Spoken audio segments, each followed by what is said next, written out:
Tu'izzu man tasha wa tuzillu man tasha. O Allah, you honor whom you will and you humble who you will.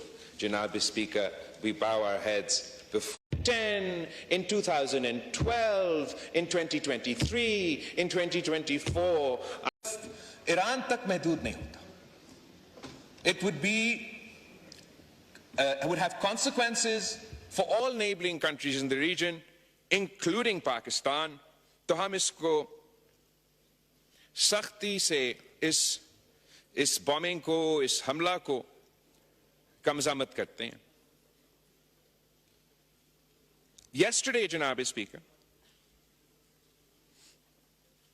yesterday, the United States conducted a more expansive attack on Iran's nuclear sites, and the Israeli government is forcing the United States public into a war that the people of the United States do not support, once again based on a lie. The same lie that was peddled before the American public before the Iraq war in 2003. Today it is claimed that Iran is the one with weapons of mass destruction. We strongly and vociferously condemn the US strikes, and I call on the government to mobilize their foreign minister, who should try and create a group of like-minded foreign ministers who not only oppose this conflict, but who are at risk, severe risk to themselves, their people, if heaven forbid any of these strikes on nuclear facilities were to result in a nuclear leak. We must emphasize that an attack on nuclear facilities cannot be tolerated under any circumstances. Janab Speaker, there's a poem written in World War II or after World War II,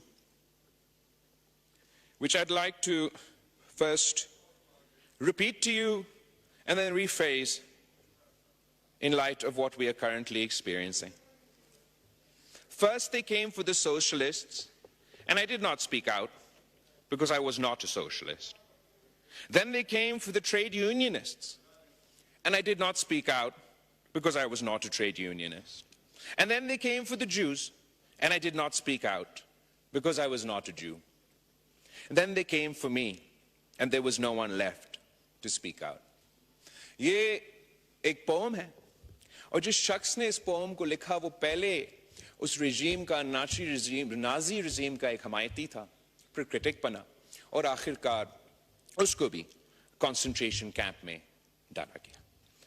इस अक्टूबर से लेके, since October last year, we've seen a genocidal, apartheid imposing, expansionist regime conduct an ever-expanding war, which has the potential to drag us all towards World War III.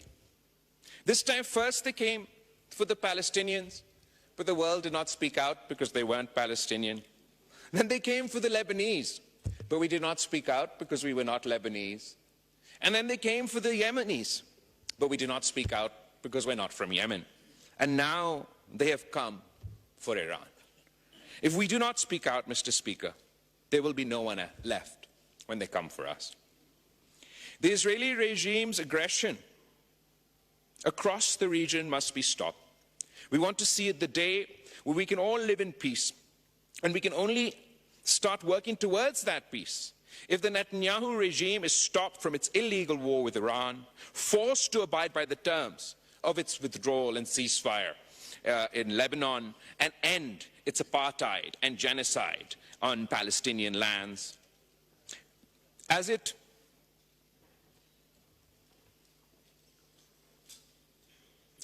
continues to bomb Iran, the world must not forget that this Israeli regime, this Netanyahu regime, is currently carrying out the forced starvation of Palestinians in the Gaza Strip.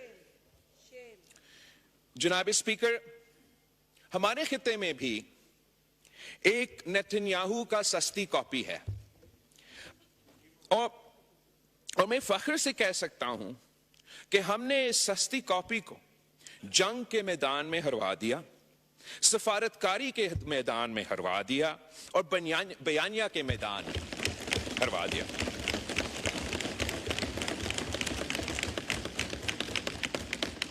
वजीर आजम साहब ने और सदर मुमलिकत ने मुझे और हमारे committee को एक अहम जिम्मेदारी दी और हम फख्र के साथ कह सकते हैं कि जहां हम गए हमने पाकिस्तान का मौक़िफ़, पाकिस्तान का बयानिया पेश किया और जहां जहां हम पहुंचे वहां पीछे पीछे उस सस्ती कॉपी का भी नुमाइंदे पहुंचे, वो भी अपना मुल्क का बयानिया, अपना मुल्क का मौक़िफ़ लेकर आए।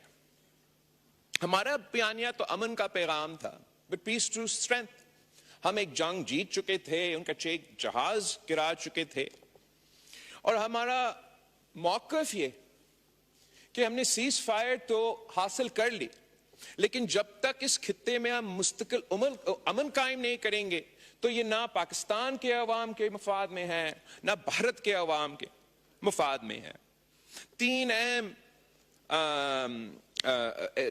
अहम इश्यूज हैं जिस पे हमने आवाज उठाए। एक तो कश्मीर का मौक़िफ़ जो हमेशा पाकिस्तान के लिए एक अहम मौक़िफ़ रहा है।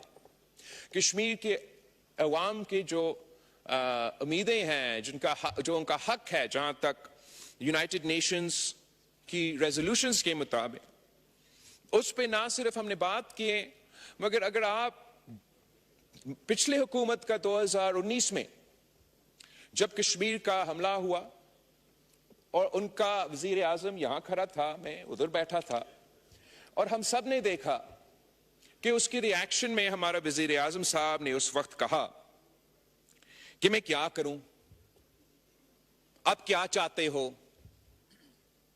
कि मैं भारत के साथ जंग छेड़ दूं? आप मैं अगर मेरा अल्फाज आपको गलत लगे आप वो रिकॉर्डिंग देख लें।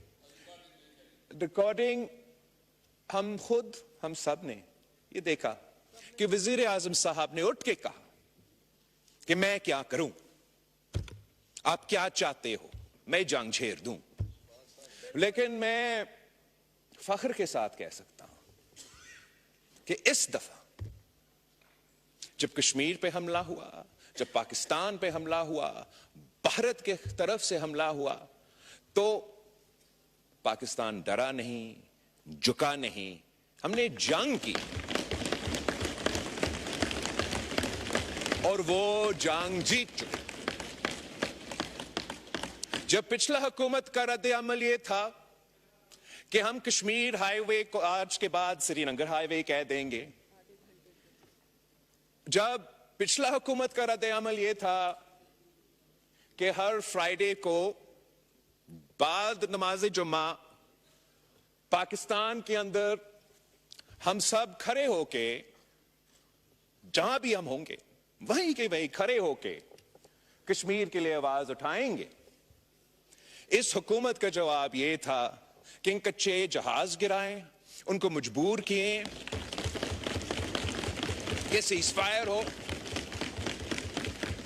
और जो इन खान साहब के हुकूमत के बाद भारत जोर और शोर से कहता था कि कश्मीर हमारा अंदरूनी मामला बन चुका है, अब बैनुल अक़वामी ऑब्जर्वर्स हमारा ये टूर में मान रहे हैं कि ये तो एक आलमी इशू, इंटरनेशनल इशू बन चुका है।